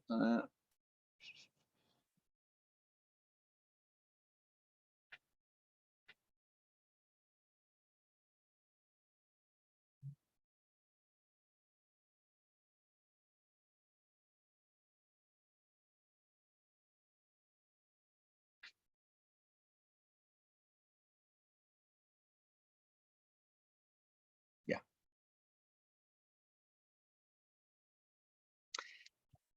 Páginas libres es una colección de todos sus discursos y ensayos. Ya, Páginas libres. Apareció publicado en 1894, pero recuerda, estos discursos ya se habían leído antes, ¿no? Aquí encontramos que Páginas libres presenta una propuesta ortográfica alejándose de la normatividad, ¿no?, de la RAE, pero esto no es vanguardia. Ya, esto no es vanguardia. Ya, simplemente como una muestra de rebeldía frente a la normatividad impuesta por la RAE. Encontramos aquí que Páginas Libres tiene 5 partes, y es en la segunda parte donde aparece el famoso discurso en el politeama. El discurso en el politeama. Este discurso se leyó por primera vez un 28 de julio de 1888 en un lugar llamado el Politeama. El Politeama era un anfiteatro que quedaba en el centro de Lima, que ahora ya está destruido, ¿ya? Queda en el centro de Lima y en este lugar, ¿no? Hubo una serie de eventos donde se cobraba la entrada. La pregunta es ¿para qué? Para poder recaudar fondos y recuperar Arica y Tacna que había caído en manos chilenas. Y González Prada se prestó. Este discurso no lo leyó González Prada, porque González Prada dice la leyenda, que González Prada tenía problemas de vocalización, que él no pronunciaba muy bien la R. No, dicen, recuerda que una leyenda tiene algo de verdad y algo de mentira. Tenía problemas de pronunciación, así que esto lo leyó un muchachito llamado Enrique Urbina. Enrique Urbina con una voz gruesa, estentoria, ¿no? Donde empezaba diciendo, señores, ¿no? Los niños se juntan hoy con los viejos. O mejor, lee conmigo, ¿ya? Lee conmigo cómo empieza el discurso en el Politeama. ¿Ya? ¿Qué dice el discurso Politeama? Señores, los que pisan el umbral de la vida se juntan hoy para dar una lección a los que se acercan a la puerta del sepulcro. O sea, los niños, que son los que pisan el umbral de la vida, se juntan hoy con los viejos, que se acercan a la puerta del sepulcro. Mira, metáfora. Los niños se juntan hoy con los viejos. La fiesta que presenciamos tiene mucho de patriotismo y algo de ironía. Fíjate cómo escribe y hoy. Y algo de ironía. El niño quiere rescatar con el oro lo que el hombre no supo defender con el hierro. Los viejos deben temblar ante los niños, porque la generación que se levanta es siempre acusadora y juez de la generación que desciende. De aquí, de estos grupos alegres y bulliciosos, saldrá el pensador austero y taciturno. De aquí, el poeta que fulmine las estrofas de acero retemplado. De aquí, el historiador que marque la frente del culpable con un sello de indeleble ignominia. ¡Niños! Sed hombres. Madrugad a la vida, porque ninguna generación recibió herencia más triste, porque ninguna tuvo deberes más sagrados que cumplir, errores más graves que remediar, ni venganzas más justas que satisfacer. En la orgía de la época independiente, vuestros antepasados bebieron el vino generoso y dejaron las heces. Siendo superiores a vuestros padres, tendréis derecho para firmar el bochornoso epitafio de una generación que se va, manchada con la guerra civil de medio siglo, con la quiebra fraudulenta y con la mutilación del territorio nacional. Si en estos momentos fuera oportuno recordar vergüenzas y renovar dolores, no acusaríamos a uno ni disculparíamos a otros. ¿Quién puede arrojar la primera piedra? La mano brutal de Chile despedazó nuestra carne y machacó nuestros huesos, pero los verdaderos vencedores, las armas del enemigo, fueron nuestra ignorancia y nuestro espíritu de servidumbre. Fíjate, para González Prada, la derrota no fue por la superioridad de Chile, sino fue por nuestros propios defectos. ¿Y qué defectos? La ignorancia y el espíritu de servidumbre. González Prada desarrolla esta idea en la tercera parte del discurso del Politeama. Quiero que leas conmigo la tercera parte. O sea, aquí ve los defectos y propone una solución. ¿Qué dice González Prada? Si la ignorancia de los gobernantes y la servidumbre de los gobernados, fíjate, ignorancia y servidumbre. Si la ignorancia de los gobernantes y la servidumbre de los gobernados fueron nuestros vencedores, acudamos a las ciencias. Mira, González Prada está hablando de ¿qué? Del positivismo. Él creía mucho en el avance de las ciencias. Acudamos a las ciencias. Es el redentor que nos enseña a suavizar la tiranía de la naturaleza. Adoremos la libertad, esa madre engendradora de hombres fuertes. No hablo, señores, de la ciencia momificada que va reduciéndose en polvo en nuestras universidades retrógradas. Hablo de la ciencia robustecida con la sangre del siglo, de la ciencia con ideas de radio gigantesca, de la ciencia que trasciende a juventud y sabe a miel de panales griegos, de la ciencia positiva, mira, positivismo, de la ciencia positiva, que solo en un siglo de aplicaciones industriales produjo más bienes a la humanidad que milenios enteros de teología y metafísica. Hablo, señores, de la libertad para todos y principalmente para los más desvalidos. No forman el verdadero Perú las agrupaciones de criollos extranjeros que habitan la tierra situada entre el Pacífico y los Andes. O sea, el Perú no es la costa. La nación está formada por las muchedumbres de indios diseminados en la banda oriental de la cordillera. O sea, para González Prada, la nación se encuentra en la sierra. 300 años de que el indio rastea en las capas inferiores de civilización, siendo un híbrido con los vicios del bárbaro y sin la virtud del europeo. Justo lo que te decía, mira. Para González Prada, el indio es un híbrido que tiene los vicios de un bárbaro y no tiene la virtud del europeo. O sea, ¿qué somos? O sea, ¿somos salvajes? ¿Comemos carne humana? ¿Somos como perros? Ese González Prada, ¿no?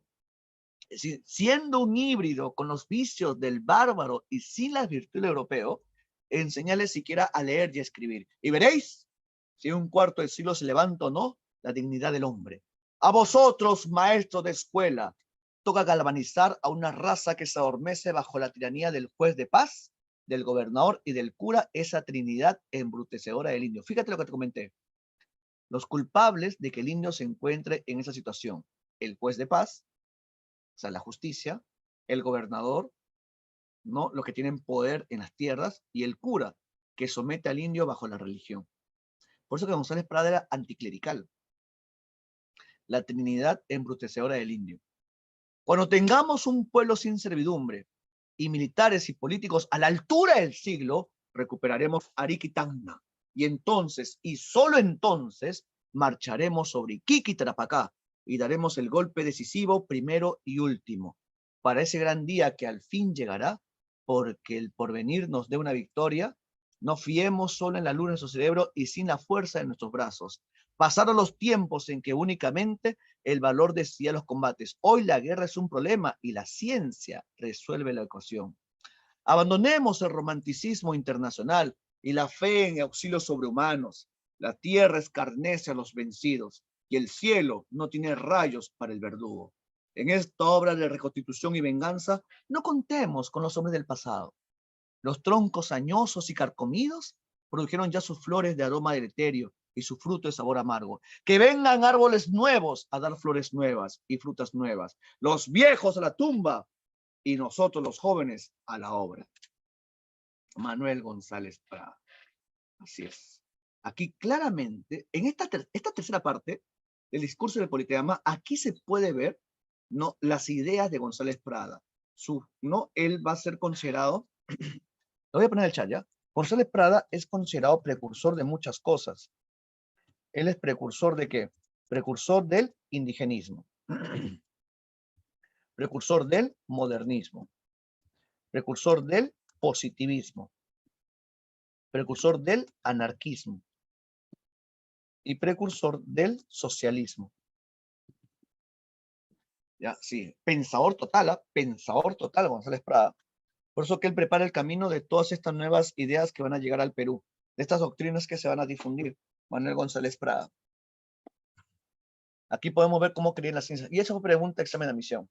Ah, no, fue pregunta de un simulacro. Un simulacro de examen de admisión. Creo que fue el año pasado o el anteaño pasado. Justo pusieron el fragmento de la primera parte. ¿Y qué idea de González Prada se desprende acá? No, su creencia a favor del positivismo, porque dice, acudamos a las ciencias. Así que para González Prada, ¿no? González Prada propone un cambio generacional para lograr una renovación ideológica. ¿Ya? Ahí está, fíjate el chat. Acá está González Prada. Lamentablemente González Prada falleció de un ataque al corazón a los 74 años, creo, 76, 74 años, en su casa ya en Barrios Altos, en la calle Capón. Aquí te dejo el discurso del Politeama, para que lo leas. Lee esta parte de acá, esta parte también es buenaza. Acá se ve un marcado antichilenismo. ¿Eh? Sí, González Prada era recontra antichileno. ¿Eh? Ojalá cada una de mis palabras se convierta en trueno, que repercuta en el corazón de todos los peruanos y despierte los dos sentimientos capaces de regenerarnos y salvarnos: el amor a la patria y el odio a Chile. El odio a Chile, dice González Prada. Ya, sí. Imagínate ver un partido Perú-Chile comentado por González Prada. Maestro. Agua. Acá está la ídola de ídolas, Clorinda Mato de Tormes. Acá hay algunos aspectos biográficos de su obra, bueno, aspectos biográficos de ella, perdón. ¿Sí? Ah, este es nacionalismo agresivo, pues. Acá está nacionalismo agresivo. El odio a Chile. Esto es nacionalismo agresivo. O sea, González Prada tenía un espíritu revanchista. O sea, para González Prada la guerra no ha terminado. Vamos a recuperar Arica y Tacna. Y después daremos el golpe decisivo y tomaremos, ¿no? Tomaremos Tarapacá, ¿no? E Iquique. Sí. Ese revanchismo se debe a ese, ¿no? Ese revanchismo, que es una muestra de un nacionalismo agresivo, se debe a ese odio a Chile. Lo que pasa es que los chilenos durante la guerra fueron malos ganadores. Sí. Lamentablemente la guerra es así, ¿no? Y la guerra siempre saca lo peor de un pueblo. Y la guerra contra Chile sacó lo peor del pueblo chileno y también lo peor del pueblo peruano, porque había demasiada corrupción. No perdimos la guerra porque Chile sea mejor, sino porque teníamos malos gobernantes que van a tomar malas decisiones, que tu profe de historia te habrá contado sobre eso. En verdad, la guerra contra Chile es para renegar, es para no sacarte el hígado y guardarlo en una congeladora, porque si no, terminas mal. En serio. No sigo. Mi médico me ha dicho que no hable de la guerra contra Chile.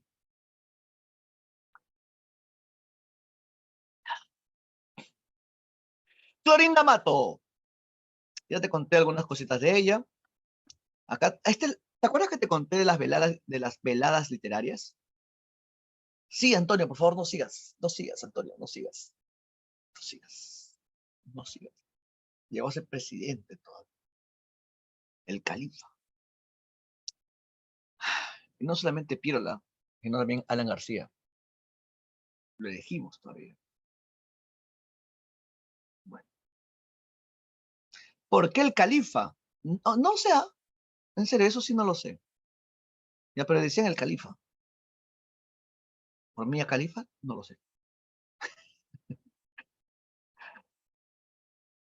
Tu profe de historia debe saber más que yo. Samaniego es un capo, él debe saber. Ya, ¿te acuerdas que te comenté sobre, ¿no? Las famosas veladas literarias? Las veladas literarias.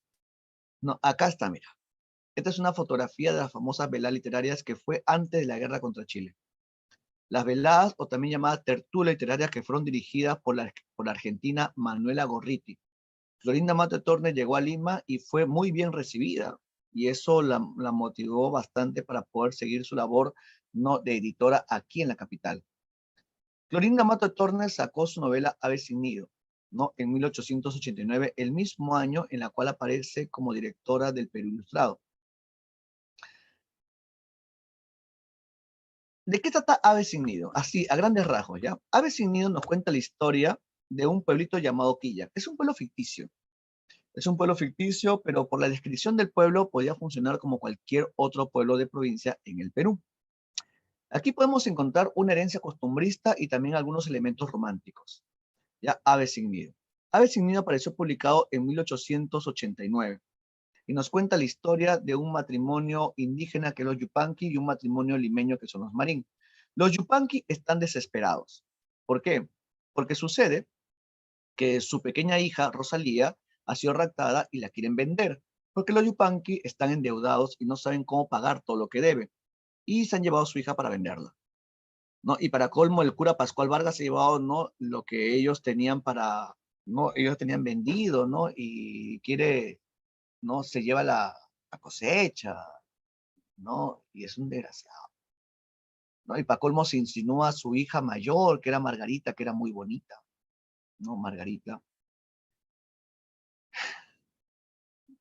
Llegan los Marín. Los Marín es un matrimonio limeño conformado por Lucía y Fernando Marín, ¿no? Que querían invertir en una mina. ¿no? Y cuando la señora Yupanqui, Marcela Yupanqui, ve a la señora Marín, a Lucía, la ve tan bonita que le hace recordar a la Virgen y le cuenta todas sus penas y tristezas. La señora Lucía le dice, ¿cómo es posible que usted envíe de esa manera? No, yo voy a tratar de hacer algo. Y ella habla con el cura Pascual Vargas y el cura Pascual Vargas no le hace caso. Así que ella decide pedirle a su esposo una ayuda económica y le pide el dinero que supuestamente le iba a comprar un vestido, ¿no? Toma el dinero y se lo da a Pascual Vargas, le paga lo que le debía, ¿no? Y logra recuperar, ¿no? Todo este recurso que era de los Yupanqui. Los Yupanqui se ven sumamente agradecidos porque no, los Yupanqui hasta habían pensado en la muerte por la situación en la cual se encontraban.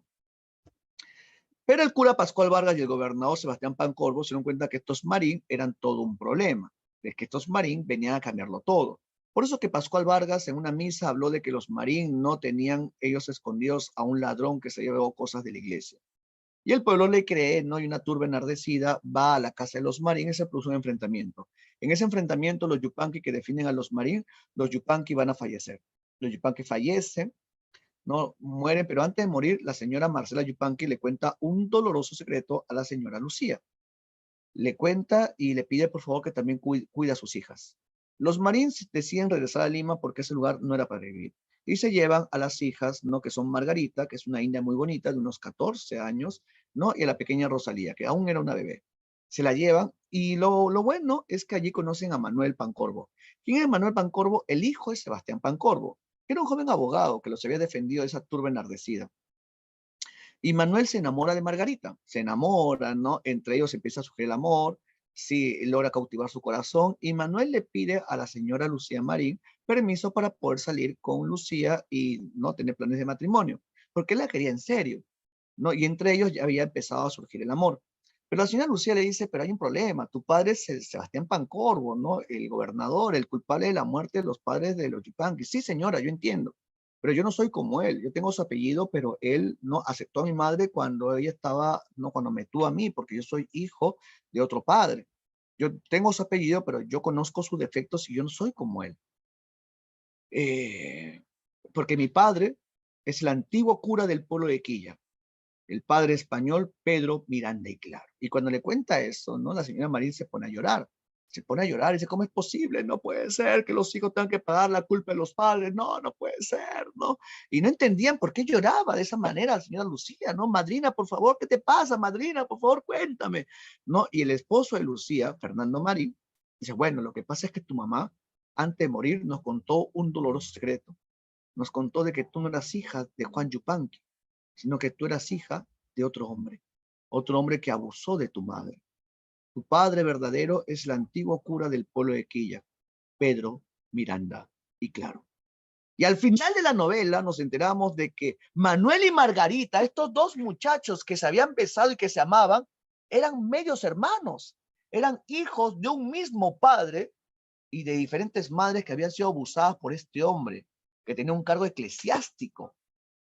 Sí, la novela termina diciendo, hermana, hermano, no. Y así termina esta triste historia de Ave sin Niña. Fíjate cómo termina la novela. Acá está, mira. Acá está.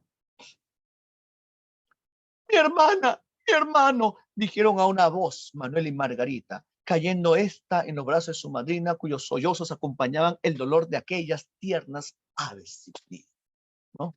Sí. Sí, y uno se queda, ¿qué? Ahí acaba, ¿qué? Pero en segunda parte, maldita sea, ¿por qué? No, no. Así, aquí lo que está haciendo Clorinda Mata Torre es denunciar esos abusos. Al menos no fueron como los ingleses que se casaban entre hermanos. ¿Ingleses dices? ¿Solamente Inglaterra? ¿España? Todas las monarquías europeas. Todas. Mientras no tengan hijas que vean así, ¿no? Ni la Rosa de Guadalupe. Mientras no tengan hijos que vivan su amor. Yasmín, has quedado excomulgada por ese pensamiento. No, ¿cómo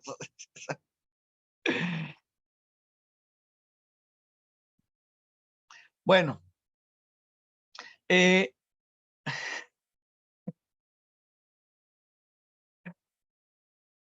te iba a decir?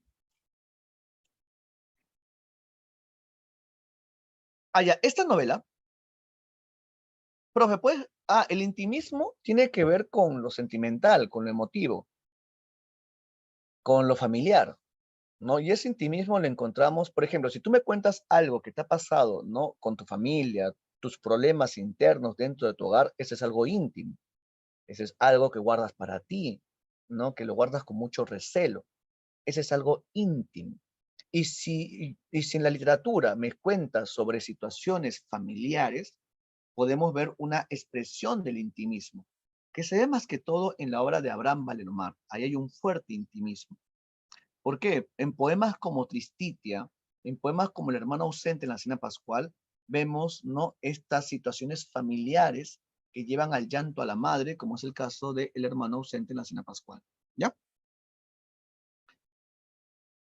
Claro, el secreto de la señora Yupanqui, podría ser, ¿no? Claro. Sí, sí, sí. Sí, también. Ujú. Ya, mi padre era triste y mi madre y la alegría nadie me la supo enseñar. Ujú. El posmodernismo. El posmodernismo se va a dar en nuestro país en la misma época en la cual se desarrollaba el modernismo. ¿Ya? El modernismo. ¿Y qué época es esa? La República Aristocrática. Recuerda que la República Aristocrática es un periodo en el cual no la oligarquía peruana va a tomar el poder. Hablamos de este periodo posguerra contra Chile, donde las grandes familias que eran banqueros, hacendados, algodoneros, van a tomar la rienda de este país. Es la época del segundo civilismo. Y en este contexto, ¿no? Donde la oligarquía, una élite aristocrática toma el poder económico, político, social, también cultural. Sí, y el modernismo estaba sumamente emparentado con esta élite aristocrática. Por eso es que la literatura modernista va a tener un fuerte filtro de clase. Sí, los modernistas pertenecían a esta élite adinerada. Y su literatura va a ser una literatura ¿no?, que va a seguir las mismas fórmulas. Su literatura está emparentada con este fuerte espíritu de clase. Y eso llevó a que apareciera un grupo de provincianos que van a renegar, ¿no?, de ese espíritu academicista, intelectualista, repeticionista que había fatigado nuestra literatura nacional. Claro, son pituquitos que hablan de ellos. Sí, son una aristocracia limeña que miran con entusiasmo hacia afuera, no siguiendo las características del modernismo, que era el exotismo. Los modernistas son exóticos, son cosmopolitas. Ya en el caso del Perú, este exotismo tenía un fuerte, no, tufillo de clase. Por eso es que aparece el posmodernismo. El posmodernismo es un rechazo a este academicismo, a estas castas literarias que dominaban la literatura nacional, y van a presentar una propuesta alternativa, nacionalista y criolla, los posmodernistas. Y ellos son provincianos que hablan de la provincia, son provincianos que recogen la vida provinciana y que lo van a plasmar en su obra. Ya no es una mirada hacia afuera, sino es una mirada hacia adentro. Por eso que aparece la famosa revista Colónida, porque así como Colón, que descubrió América, ellos querían redescubrirla desde adentro.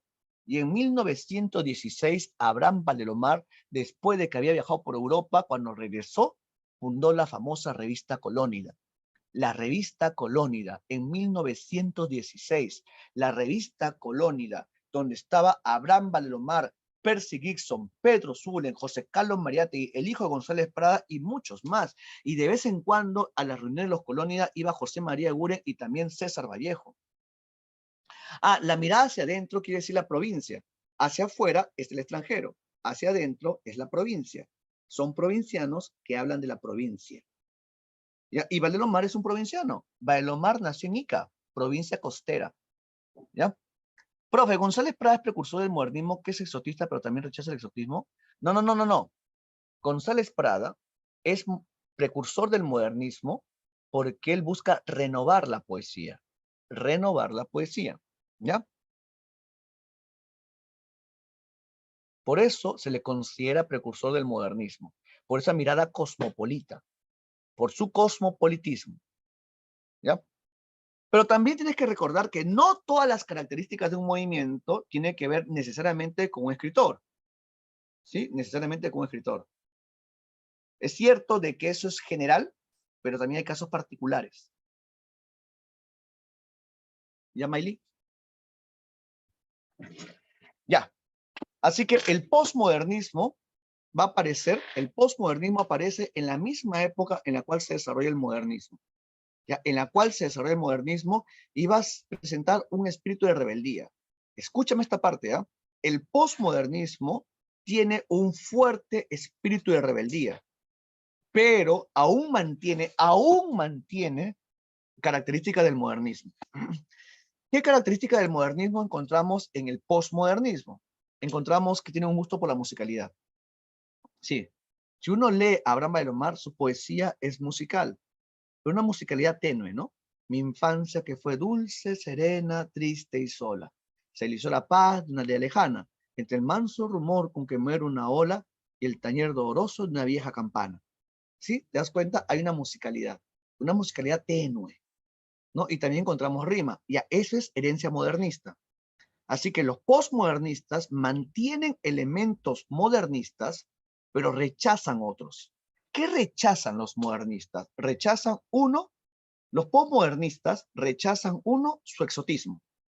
Lo que pasa es que los modernistas miraban hacia afuera, tomando elementos de culturas extranjeras. Ya ellos ya no hablan del extranjero, ellos hablan de lo provinciano. Ya, sí. Es por eso que se habla de una literatura que es nacionalista. ¿Por qué? Porque habla de lo propio de un país, una mirada localista, de una realidad inmediata para ellos. Para ellos, son provincianos que hablan de la provincia, ¿ya? Pero mantienen el gusto por la musicalidad, el lenguaje, ¿no? El lenguaje, la cromaticidad y el refinamiento. Sí, en las obras de autores como Abraham Valdemar, que son postmodernistas, encontramos una preocupación por el trabajo de la metáfora también, ya que es herencia modernista. Y tenemos la famosa revista Colónida. La revista Colónida duró poquísimo, en serio, la revista Colónida tuvo tan solo 4 números. 4 números. La revista duró muy poco, duró poquísimo. Pero a pesar de que la revista duró poco, ya sirvió como una excusa para que ellos se conocieran. Y se van a reunir en un lugar llamado el Palais Concert. El Palais Concert era una confitería que se encontraba en el cruce de Girón de la Unión con la Avenida Emancipación, allá en el centro de Lima. Ya, los colonias se reunían en ese lugar y se cuenta que un día Abraham Bailomar se paró en la mesa y que dijo: el Perú es Lima, Lima es el Girón de la Unión, el Girón de la Unión es el Palais Concert y el Palais Concert soy yo, el Perú soy yo. Así, y la gente amaba a Abraham Bailomar. Y el edificio donde se reunían los colónidas aún existe, mira, esa es una fotografía. Si alguna vez vas al centro de Lima y paseas por Girón de la Unión, donde hay un montón de tiendas, como quien va a Plaza de Armas, busca ese edificio en el cruce de Girón de la Unión con la Avenida Emancipación. Ahí vas a encontrar una estación del Metropolitano, la Estación Emancipación. ¿Ya? Y no, no se quemó, no se quemó, no se quemó. El que se quemó fue el que está en, ¿no? Está por la Plaza Martín. No, no se quemó. No se quemó. Ni intentes quemarlo, Ximena, por favor.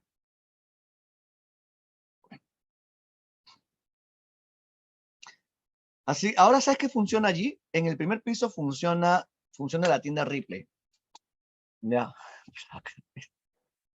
La tienda Ripley de Girón de la Unión.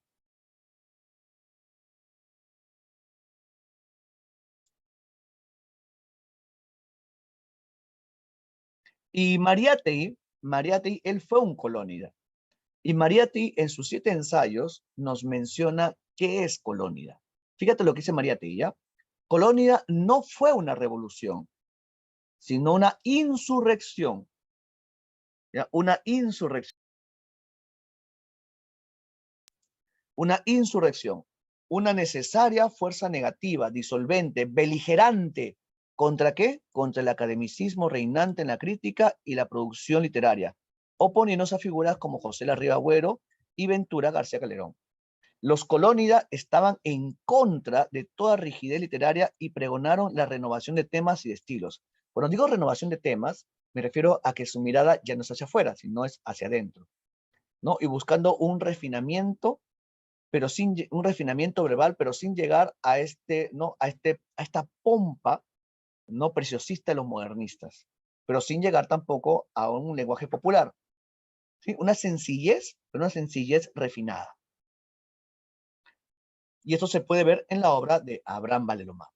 ¿Ya? Abraham Valdelomar Pinto, que nació en Ica y murió joven. ¿Eh? Valdelomar murió a los 31 años de edad, en un accidente, en un terrible accidente. Se cayó las escaleras, se rompió las costillas y la espalda. Sí, y murió joven. Bueno, pero esto ya te lo dejo la próxima semana. Próxima semana te hablo del Caballero Carmelo, ¿te parece bien? Porque no va a faltar tiempo. ¿Sí? Te dejo igual el material para que lo revises y lo leas. Ya la próxima semana comentamos sobre eso y la próxima semana sería nuestra clase final. Revisa el material, léelo detenidamente y cualquier cosita o duda me lo haces saber, ¿ya? Nos vemos, chicos. Cuídense bastante. Un abrazo para todos. Que los dioses me lo... Profesor, una consulta. No es necesario aprenderse o memorizarse las obras, ¿verdad? ¿Aprenderse las obras? No, memorizarlas. No, No. memorizarlas no. Lo que sí tienes que saber son las características de no de las obras de los autores. Porque lo que San Marcos hace es poner fragmentos de una obra y te dice qué características de la obra de Valdomar se reconoce en dicho fragmento. Ah, ya, pero no es necesario aprender, por ejemplo, cuál es novela, cuál es cuento, cuál es... No, San Marcos no pregunta eso. San Marcos Ah, ya, hasta listo. prácticamente te dice, ¿no? En el siguiente fragmento de la novela de González, de la novela de, no sé, de la novela de Clorinda Mato Turner, menciona características. Eso sí te menciona, eso sí te hace. O sea, prácticamente ya te dice ya el género y especie. Es muy difícil que en estos últimos años, donde las preguntas son de eco, te haga preguntas puntuales. Villarreal sí lo hace y Uni sí lo hace. Pero San Marcos ya muy poco lo hace, casi nada. Chévere, profe, gracias. Ya, aquí nos quedamos, querido salón. Nos vemos la próxima semana. Cuídense bastante y que los dioses los protejan. Chau, chau. Ah, imágenes también. Sí, imágenes. Pizarrita. Creo que tengo una pizarra. Se lo voy a compartir, ¿ya? Se lo voy a entrar a la misita, Gabriel.